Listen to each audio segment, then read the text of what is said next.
bronchodilators and steroid meds. So can someone talk to me a little bit about bronchodilators? Yeah. So it helps open up the airway. Okay. So it's easier to get air. Okay. So what would go first? Would you do steroid or You do the bronchodilator because you want to open it. So do those first. So if they're ordered, you have a bronchodilator and a corticosteroid, you want to do that bronchodilator first. And again, that's one of those asterisk things. So just remember that. You could get asked on your exam about that, okay? And in your practice. So make sure you mention that.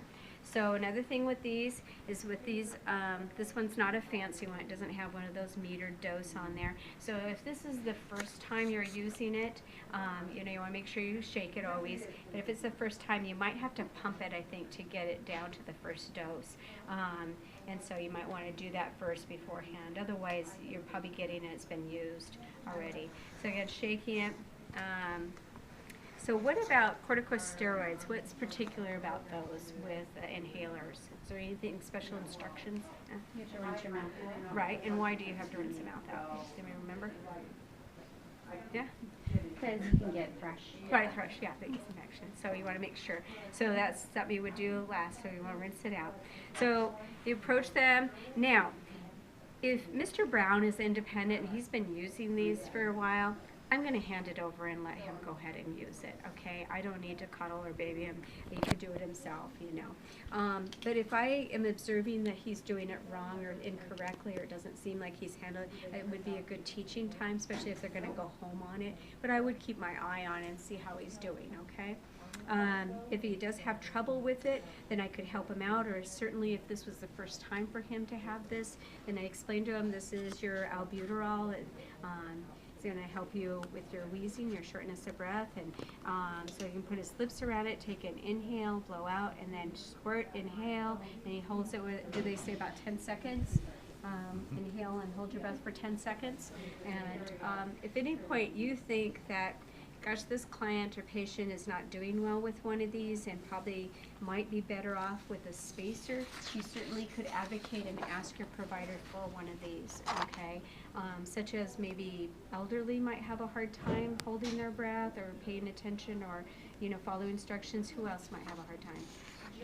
Children, yeah, children, or even people with some developmental disabilities are unable to, you know, control it. So this would be a good one. So with this, the same thing, you would take off this end, put it in here. It has a cover for the mouth. The nice thing with this, again, you still need to shake it before you put it in there. So shake it, put it in. Instructions are very similar, except they don't have to hold and they have time, because you can actually see it in here. It gets cloudy and they can see the medicine and they can take time and take good short breaths, many of them, to get it in. So same thing, blow in, blow out, and then go ahead and blow in slowly. So I squirt it and then it'll be there, and then they can continue to kind of breathe it in. So it's kind of nice, you know. Does it have a one-way valve on it?